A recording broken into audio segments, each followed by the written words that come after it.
नमस्कार दोस्तों हमारे देश की संसद की नई इमारत ने आज सांस लिया है। और जब संसद भवन के भीतर सांस लेने की बात हो तो फिर आप मान लीजिए कि लोकतंत्र देश में जिंदा हो उठा है। और उसी संसद भवन के भीतर जिसमें बीते 10 साल से इस बात का एहसास कभी भी विपक्ष को देखकर यह हुआ ही नहीं कि वह इस राजनीतिक व्यवस्था के भीतर कहीं पर भी सांस ले पा रही है या फिर नहीं ले पा रही है। और ये कोई पंचतंत्र का किस्सा या कहानी नहीं है, यह तो वर्तमान संसदीय राजनीतिक इतिहास को लिखने का समय है, उसको समझने का समय है। क्योंकि बीते 10 सालों के भीतर इस भारत देश के भीतर इसी संसद भवन से जो कोई भी निर्णय लिया गया और वो एक तरफा तरीके से इस भारत देश में लागू होते चले गए, उसके भीतर विपक्ष का हैसियत सांस लेना तो दूर, उसकी जुबा और उसकी आवाज भी आपने कभी सुना नहीं होगा। क्योंकि इस भारत देश के भीतर संविधान की शपथ लेने के बाद संवैधानिक संस्थानों पर ही कब्जा इस देश की राजनीतिक सत्ता ने कर लिया।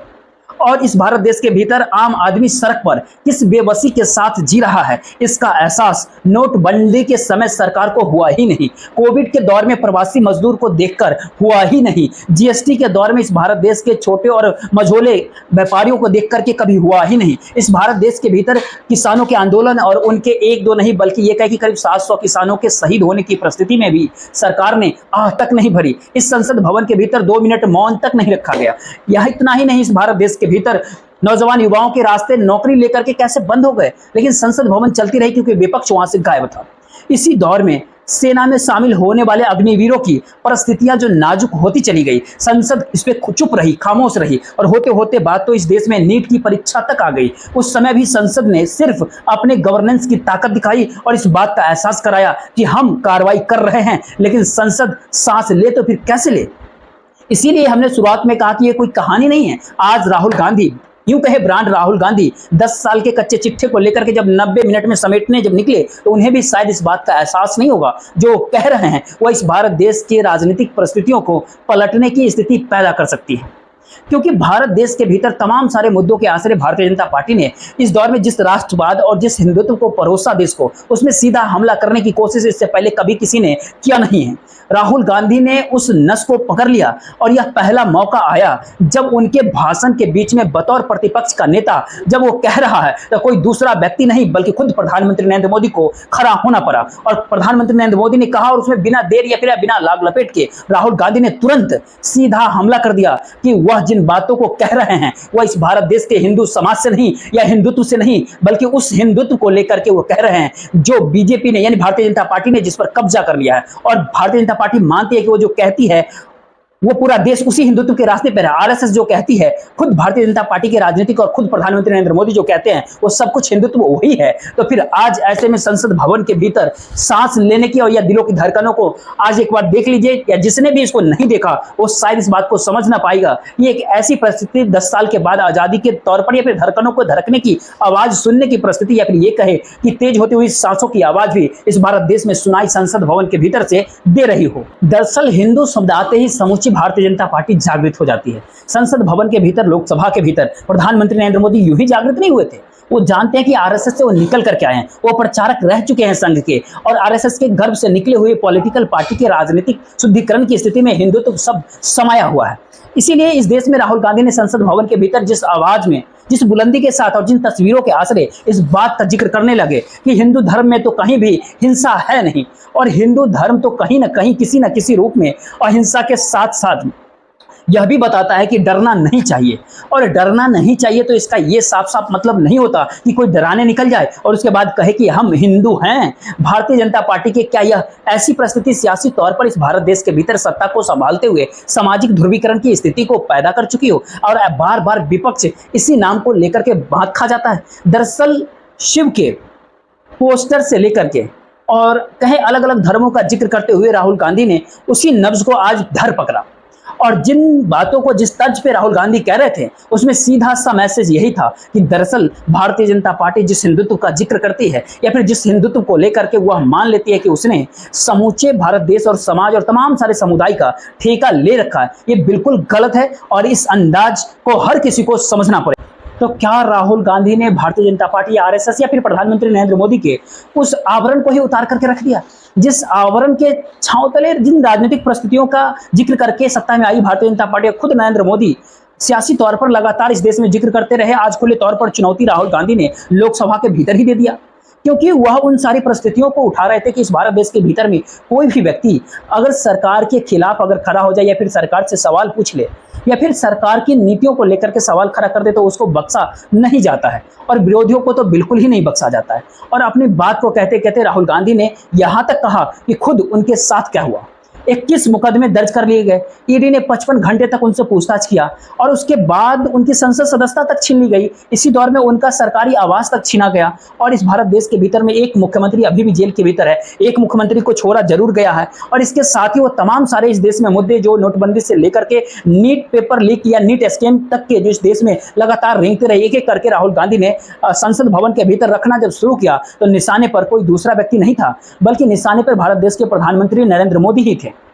और यह भी अपने आप में एक ऐतिहासिक पल है कि खुद प्रधानमंत्री नरेंद्र मोदी विपक्ष के नेता के बोलने पर गुजरात के मुख्यमंत्री रहते समय भी कभी भी बीच में नहीं उठे थे और बीते 10 साल में भी आपने देखा होगा कि वो कभी भी नहीं जवाब देने के लिए ही उठे। वह मान करके चलते थे कि जब उनकी बारी आएगी तो वह छोड़ेंगे नहीं किसी को। और इसका जिक्र करने की आज जरूरत नहीं है, हर भाषण में आप देख लीजिएगा विपक्ष को उन्होंने बार बार लपेटे में लिया। लेकिन आज परिस्थिति कुछ अलग थी और ये परिस्थिति के पीछे दरअसल वही जनादेश है इस देश के जो 2024 के लोकसभा चुनाव में देश की जनता ने दिया है। और शायद इसीलिए उस जनादेश के ऊपर खड़े होकर के इंडिया गठबंधन एकजुट संसद भवन के भीतर जब नजर आ रहा था और जब नेता के तौर पर राहुल गांधी जब इस बात का जिक्र कर रहे थे कि जो मेरे साथ हुआ, जो इस भारत देश के लोगों के साथ हुआ, उसके समानांतर जरा इस बात को आप समझिए कि इस भारत देश के भीतर में अग्निवीर योजना के अंतर्गत जो अग्निवीर है उसकी क्या हाल होगी। टीका टिप्पणी अग्निवीर योजना को लेकर के हुई, लेकिन जरा सोचिए राहुल गांधी बतौर विपक्ष के नेता के तौर पर इस तरह से भाषण दे रहे हो। 2 बार प्रधानमंत्री को खड़ा होना पड़ गया, 2 बार भारत देश के रक्षा मंत्री राजनाथ सिंह को खड़ा होना पड़ गया, 3 बार तो भारत देश के गृह मंत्री को खड़ा होना पड़ गया, 1 बार खुद कृषि मंत्री शिवराज सिंह चौहान भी एमएसपी के सवाल पर खड़े हो गए। तो कानून की किताब लिए हुए भारतीय जनता पार्टी के सांसद सदस्य यादव खुले तौर पर इस बात को कानूनी तौर पर बताने लगे कि स्पीकर महोदय नियम कायदे तो आप देख लीजिए। और स्थिति धीरे धीरे इतनी नाजुक होने लगी कि पहली बार सदन के भीतर गृह मंत्री अमित शाह को बाकायदा स्पीकर से बोलना पड़ा कि देखिए हमको संरक्षण दीजिए, ऐसी परिस्थिति में हम कैसे संसद भवन के भीतर इन बातों को सुन सकते हैं। कहते हैं ना, जब इतिहास लिखा जा रहा होता है तो इतिहास लिखने वाले को भी पता ही नहीं होता कि वह इतिहास बना रहा है। और संसद भवन के भीतर जिन अमित शाह का गृह मंत्री का खड़ा होने पर तमाम विपक्ष खामोश हो जाता था, चुप हो जाता था, आज उसके जवाब देने में राहुल गांधी ने वक्त नहीं गवाया और उसके बाद उन्होंने खुले तौर पर कहा इस भारत देश के भीतर में नौजवान युवाओं के साथ सारे रास्ते तो बंद हुए, छोटे व्यापारी भी तबाह हो गए, नोटबंदी हो या जीएसटी की मार हो या खुद उन्होंने यहां तक जिक्र किया कि वह गुजरात जाकर के जब वहां के व्यापारियों से मिले, खास तौर पर टेक्सटाइल के व्यापारियों से जब मिले तब उन्होंने समझा और जाना और परखा कि किस प्रकार से जो कि कॉर्पोरेट है, जो सत्ता के साथ जुड़ा हुआ है, जो अरबपति है, जो खरबपति है, उनकी मदद के लिए ही इस पूरे रास्ते को कैसे बनाया गया। और बात यहीं तक नहीं थमी, दरअसल उस दौर में खुद अमित शाह टोक रहे थे गुजरात आप जाते नहीं हैं और राहुल गांधी ने खुले तौर पर उनको चेताते हुए कहा कि जाता भी हूं और अगली बार चुनाव के भीतर वहां पर इंडिया आपको हरा भी देगा। यानी बात अडानी तक और गुजरात तक आ ही गया। दरअसल आज संसद भवन के भीतर जब कांग्रेस के नेता राहुल गांधी का भाषण शुरू हुआ, उन्होंने जैसे ही शिव जी की एक तस्वीर को उठाया, किसी को इस बात का एहसास ही नहीं था कि दरअसल शिव जी के जरिए वह जिस ताने बाने को राजनीतिक तौर पर बुनने वाले हैं उसके कटघरे में कोई दूसरा व्यक्ति नहीं बल्कि भारत देश के प्रधानमंत्री नरेंद्र मोदी खड़े होंगे और उनके साथ खड़े हुए अमित शाह भी नजर आएंगे। और इतना ही भर नहीं, स्पीकर की भूमिका भी कहीं ना कहीं उसी कटघरे के भीतर खड़ी नजर आनी चाहिए। यह अंदेशे के साथ वह एक एक वक्तव्य को, एक एक बात को बहुत ही शालीनता के साथ और बहुत ही बेबाकी के साथ वो लगातार संसद भवन के भीतर बोलते चले गए। यानी ये कहे कि अरबपतियों को, खरबपतियों को मदद करने के साथ इस भारत देश के भीतर एमएसएमई का खत्म हो जाना। आप खुद ही नहीं जानते होंगे कि एमएसएमई के मंत्री कौन है आज, और अगर ऐसे में आज भी ये जानकारी नहीं होगी तो आपको ये भी नहीं पता होगा कि इससे पहले कौन था। अब खुद ही आप सोच करके देखिए, इससे पहले नारायण राणे थे, आज जीतन राम मांझी है। लेकिन किसको ध्यान होगा कि क्योंकि सब कुछ प्रधानमंत्री नरेंद्र मोदी कार्यालय से इस भारत देश के भीतर चलते रहा। और यही वह डर का जिक्र न केवल इस भारत देश के आम नागरिकों के साथ जोड़कर बल्कि भारतीय जनता पार्टी के भीतर भी यह डर कैसे समाया हुआ है, इसको भी बाखूबी उभारते हुए राहुल गांधी ने एक ऐसी परिस्थिति इस भारत देश के सामने रखा जिसमें कोई भी निर्णय लिया जा रहा हो तो वह निर्णय ऐसा लगे कि खुद प्रधानमंत्री नरेंद्र मोदी परमात्मा के कहने पे ले रहे हैं। यानी ये कहे कि प्रधानमंत्री ने जिन बातों का जिक्र किया था कि वो बायोलॉजिकल नहीं है और वह तो अवतरित, और वो उनका बात उनका सीधा एक संवाद है। इसी को आधार बना करके इसको आप एक तंज कसना नहीं कह सकते, आप एक वो व्यंग करना भी नहीं कह सकते, क्योंकि इस भारत देश के साथ जो व्यंग लगातार बीते 10 सालों के भीतर प्रधानमंत्री नरेंद्र मोदी ने अपनी ताकत के साथ किया है, उसकी सही जानकारी और हकीकत और उस सच्चाई को कौन बताएगा, क्योंकि हर किसी को चुप करा दिया। और आज भी राहुल गांधी ने जब संसद भवन के भीतर ये सारे सवाल खड़ा किया कि आखिर मेरा माइक बंद हो जाता है, जब कैमरा मेरे ऊपर रहना चाहिए तो कैमरा आप पर चला जाता है, राहुल गांधी शोर मचाते हुए दिखे और उन्होंने पूछा भी आखिरकार बटन और उंगलियां किसके पास होती हैं। और पता नहीं कि उस दौर में हमें भी 2018 का वो घटना याद है जब टेलीविजन के ऊपर जो उस चैनल के भीतर जब प्रधानमंत्री नरेंद्र मोदी ने किसान की आय दोगुनी करने को लेकर के जब सवाल उठाया था, उस दिन से लेकर के लगातार 10-12 दिनों तक पता नहीं किसके पास वो बटन होता था, कब न्यूज चैनल पर रेंगती हुई पूरी खबरें ब्लैकआउट हो जाती थी। उस समय भी ये सारे सवाल थे कि आखिरकार किसकी उंगलियां रहती है, किसका दिमाग रहता है, लेकिन भारत देश को एक ही व्यक्ति के पास था। और उसी के आश्रय बीते 10 सालों के भीतर इस भारत देश को तमाम गवर्नेंस के आश्रय, तमाम इस भारत देश के संस्थान जो संवैधानिक संस्थान है, स्वस्थ संस्थान है, उनके जरिए इस भारत देश ने देखा है, जानते समझते कि उंगलियां किसकी होती होगी। और ये सवाल संसद भवन के भीतर फिर राहुल गांधी ने उठा ही दिया। ये सारे सवाल यानी सियासी तौर पर जो भी मुद्दे इस भारत देश के भीतर में एक कह सकते हैं डर और नफरत को अगर पैदा करते हो, उसी दायरे में लाकर के अगर इस भारत देश के भीतर कोई अगर सवाल ना करे और अगर कर दे सवाल तो फिर उसके खिलाफ कार्रवाई कर दी जाएगी। ऐसी परिस्थिति के भीतर बोलने की स्थिति संसद भवन के भीतर कई मौकों पर रही है। नेहरू के समय में लोहिया बोला करते थे, जयप्रकाश नारायण ने भी आवाज उठाई। यह स्थिति इंदिरा गांधी के दौर में भी विपक्ष के नेताओं ने बहुत लंबे तरीके से चीजों को उठाया है। और इन सारी परिस्थितियों के दायरे में कांग्रेस की कभी भी कोई भी सरकार रही हो, विपक्ष ने इसको बाखूबी उठाया है। लेकिन बीते 10 वर्षों में, 10 सालों में आप उस संसदीय राजनीतिक परिस्थितियों को भूल जाइए। उसको लेकर के पहली बार इस भारत देश में, इसलिए एक सवाल था आज के कि सच में आज संसद भवन सांस ले रही है, क्योंकि जिक्र उन लोगों का उन्हीं के जुबान में किया जा रहा है जिनके घर के भीतर के दर्द को राहुल गांधी देख करके आए, समझ कर आए। अब उसको संसद भवन के भीतर उन्हीं के शब्दों को रख रहे हैं, ठीक उसी प्रकार से जैसे वो कांग्रेस ने अपना मैनिफेस्टो को तैयार किया था लोगों द्वारा आए हुए राय को लेकर के, और उसको लेकर के भी आपत्ति प्रधानमंत्री नरेंद्र मोदी ने किया था, पूरे भारतीय जनता पार्टी ने किया था। इसी अंदाज में आज सवाल जब अग्निवीर योजना को लेकर के आया तो फिर एक ही झटके में फिर से रक्षा मंत्री उठ खड़े हुए और पूरे भारतीय जनता पार्टी खड़ी होती चली गई। अग्निवीर भर का नहीं था सवाल, तो इस भारत देश में किसानों का है सवाल। एमएसपी क्या है सवाल, किसानों को आतंकवादी किसने कहा, उनके आंदोलन के रास्ते में कीले किसने गाड़ दिया। इस भारत देश के भीतर में जितने भी मुद्दे बीते 10 सालों के भीतर उठने चाहिए थे वह उठे क्यों नहीं। तो क्या ऐसे में संसद भवन के भीतर विपक्ष के पास अगर संख्या बल ना हो तो लोकतंत्र तानाशाही में बदली जा सकती।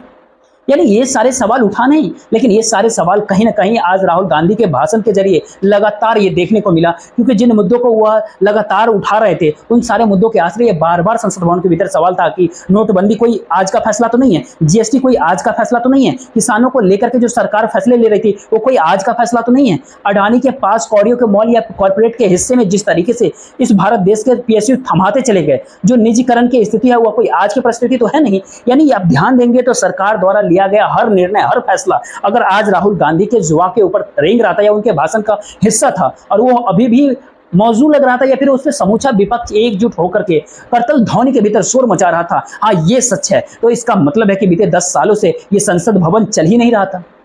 यहाँ पर संख्या बल विपक्ष की गायब थी, लापता थी, तो मनमर्जी तरीके से इस भारत देश के लोकतंत्र को हाँका जा रहा था। ये सियासी तौर पर यह परिस्थिति हो सकती है कि जब इसके ऊपर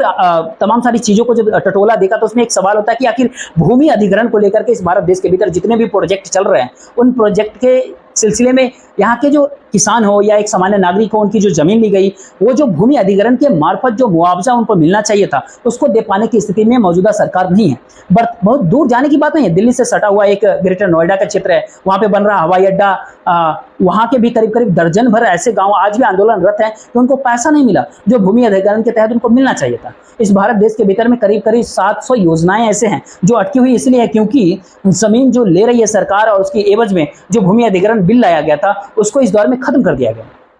और कहते हैं ताकत के आश्रय जमीन को हथिया लेना, और इसी का असर अयोध्या के भीतर दिखाई दिया, क्योंकि अयोध्या का जिक्र करते समय राहुल गांधी ने वहां के सांसद अवधेश प्रसाद सिंह को साथ में रख करके खड़ा किया और कहा कि वहां क्या मुश्किल हालत है, तो वहां भी वही बात निकल करके आई कि दरअसल हवाई अड्डा बना, उसके लिए जो जमीन ली गई वो मुआवजा वहां नहीं दिया गया। उस मंदिर को बनाने को लेकर के जो वहाँ के छोटी छोटी गलियों के भीतर छोटे छोटे मंदिर थे या फिर लोगों के घर पे जो सब कुछ ध्वस्त कर दिया गया, यह परिस्थिति बनारस के भीतर भी हुआ। यानी ये कहे कि लोगों के साथ न जुड़ना और जिन परिस्थितियों को अपने वोट बैंक के आश्रय खड़ा कर देना, उसके भीतर देश की जनता अगर दूर हो जाएगी तो जनादेश ऐसा ही आएगा और अयोध्या की हार इसके प्रतीक के तौर पर। यानी लेकिन इन तमाम सारी बातों का एक दूसरा सच तो यह भी है कि इस भारत देश के भीतर में जो मजदूर है, किसान है, उसकी माली स्थिति इन नोटबंदी के बाद से असंगठित क्षेत्रों के भीतर करीब करीब 22% देश के मजदूरों के पास काम धीरे धीरे खत्म हो गया और वह धीरे धीरे काम छोड़कर मनरेगा के मजदूरों में तब्दील हो गए। आखिर जीएसटी के आवरण तले इस भारत देश के छोटे व्यापारी पूरे तरीके से खत्म होते चले गए धीरे धीरे। कोविड काल के दौरान की और उसके बाद की जो परिस्थिति, जो एमएसएमई को पैसा देने का जो जिक्र था, वो कहाँ दिया गया कोई नहीं जानता। यानी ये कहे जो जो फैसले लिए जा रहे थे उन सारे फैसलों के पीछे कहीं भी कोई सरोकार क्या देश की आम जनता से क्या नहीं थे। और पहली बार संसद भवन के भीतर लगा ऐसे कि 10 साल के बाद संसद भवन एक झटके में जागृत हो गई है या उस खुले आसमान तले सांस लेना चाहती है। यानी इन सारे बातों के बावजूद भी अगर प्रधानमंत्री नरेंद्र मोदी इन्हीं 10 सालों के सत्ता को लेकर यह बात कहते रहे कि मेरा परमात्मा से सीधा संवाद है, तो वैसे में राहुल गांधी ने इस परिस्थिति को भी उभारा और इस भारत देश की त्रासदी को भी बताया। हो सकता है कि ये सुनते समय आप भी ये महसूस कर रहे हो कि क्या सच में बीते 10 साल में जिन मुद्दों पर जो बहस संसद भवन के भीतर होनी चाहिए थी वह हुआ ही नहीं, और इस भारत देश का समूचा मीडिया कहते हैं लगातार लगा रहा कि वह सत्ता के लिए ही सारी बातों को कहे, कोई सवाल नहीं पूछे। इस भारत देश के तमाम संस्थानों ने भी सत्ता की कालीन को ओढ़ लिया और उसके भीतर चलने लगे। यानी समाज या देश के भीतर में उठने वाले सारे सवाल अगर एक ही झटके में गायब हो जाए और आपको केवल और केवल सत्ता और उसकी आवाज ही आपके कानों में गूंजे, तो उसके बाद यह कहने की जरूरत होनी ही नहीं चाहिए कि दरअसल लोकतंत्र है कहां। एक ही नजरिया पूरे भारत देश के भीतर अगर 10 साल से चलता रहा और पहली बार संसद भवन के भीतर इस बात का जिक्र हो रहा हो कि जिन मुद्दों पर आप फैसला ले रहे थे, निर्णय ले रहे थे, उन सारे मुद्दों के आश्रय आपने जो फैसले लिए उसका प्रभाव क्या है। मणिपुर प्रधानमंत्री नरेंद्र मोदी गए नहीं और प्रधानमंत्री नरेंद्र मोदी ने जाने की सोची भी नहीं। जब कर्नाटक का चुनाव हो रहा था तब मणिपुर में हिंसा की आग लगी थी और वहां पर जो तनाव की परिस्थिति जो हिंसा में तब्दील हो गई, उसके बाद से 1 साल बीत गया, दूसरा साल बीत गया, लेकिन प्रधानमंत्री नरेंद्र मोदी मणिपुर नहीं पहुंचे। प्रधानमंत्री भारत देश के हैं, हर प्रांत के हैं, हर राज्य के, हर क्षेत्र के हैं। वो प्रधान सेवक कहने से खुद को कतराते नहीं है। और इन परिस्थिति में अगर ताना बाना बुना जा रहा था तो फिर क्या सच में इसीलिए हर किसी को निशाने पर ये मौजूदा सरकार ले रही थी, डरा रही थी? आज राहुल गांधी इसीलिए कह रहे थे कि डरो मत। मुद्दा ये नहीं है कि राहुल गांधी ने आज संसद भवन के भीतर करीब 90 मिनट के भाषण में बीते 10 साल का कच्चा चिट्ठा उभार करके रख दिया, यानी उखाड़ कर रख दिया। मुद्दा तो ये भी नहीं कि जो फैसले लिए गए वो एक तानाशाही तरीके से लिए जा रहे थे देश में। मुद्दा तो इस दौर में सबसे बड़ा यही है कि क्या संसद भवन के भीतर सत्ता अपने हिसाब से निर्णय लेते हुए, फैसले लेते हुए जब देश की आम जनता को प्रभावित करने की स्थिति में आए, तो इस भारत देश के भीतर में वो तमाम संस्थान, वो तमाम नौकरशाही, वो तमाम मीडिया घराने, वो तमाम कॉरपोरेट्स सत्ता के हो जाएं और उनके भीतर भी एक डर समा दिया जाए कि अगर आप हमारे साथ खड़े नहीं होंगे तो फिर आपकी हालत भी उन्हीं जैसे कर दी जाएगी जिन हालतों को लेकर आप रिपोर्टिंग करना चाहते हैं, आप कार्रवाई करना चाहते हैं, आप कुछ बताना चाहते हैं, आप कुछ दिखाना चाहते हैं, आप अपने तरीके से कुछ दिखाना चाहते हैं कि विकास कैसा होगा, ये तो खुद ही तय करेंगे। इससे बड़ा सवाल यह कि पहली बार संसद भवन के भीतर कांग्रेस के नेता राहुल गांधी का भाषण उस नैतिक बल की निशानी है जिसके आए बगैर कोई भी नेता अपनी ताकत के साथ इन सारे बातों को अगर कहे और इस बात का एहसास कराए कि दरअसल इस भारत देश के भीतर संसदीय कार्यप्रणाली को भी पंचतंत्र के किस्से कहानी के तौर पर तब्दील तो नहीं किया जा रहा, और उसको तब्दील ना होने देने की परिस्थिति की लड़ाई और उसके बिगुल की शुरुआत आज संसद भवन के भीतर से राहुल गांधी ने यह कहते हुए कर दिया कि बात यही थमेगी नहीं, यही रुकेगी नहीं। अभी प्रतिपक्ष के नेता के तौर पर यह तो शुरुआत है और यह अंदेशा शायद सरकार की सांसों की धड़कनों को सब कुछ बढ़ा दे, क्योंकि उसको यह बात पता है कि प्रतिपक्ष का यह नेता अब अगली बार इलेक्शन कमिश्नर की नियुक्ति के समय भी मौजूद होगा। इस भारत देश के भीतर लोकपाल कौन बने उसमें भी इसकी मौजूदगी होगी। इस भारत देश में सीबीआई डायरेक्टर कौन बने उसमें भी इसकी नियुक्ति होगी। इसकी नियुक्ति इस भारत देश के भीतर में सीबीसी, सीआईसी, सीएजी तमाम नियुक्तियों के भीतर होगी। यानी सरकार प्रतिपक्ष के नेता के तौर पर एक ऐसे व्यक्ति को, एक ऐसे शख्स के सामने आकर खड़ी है जो शख्स अपनी बात नहीं कहता है, जो इस भारत देश की करोड़ों लोगों के भीतर का जो एहसास है, उनके भीतर जो शब्द हैं, उसी को हूबहू संसद भवन के भीतर ला करके रखने की ताकत रखता है। और ये नैतिक बल जिस नेता के भीतर होता है वह आज आपने देख भी लिया और आप समझ लीजिए इस भारत देश की राजनीति की दिशा क्या होने वाली है। बाकी इस वीडियो को बहुत लोगों तक पहुंचाइए, लाइक कीजिए, सब्सक्राइब कीजिए।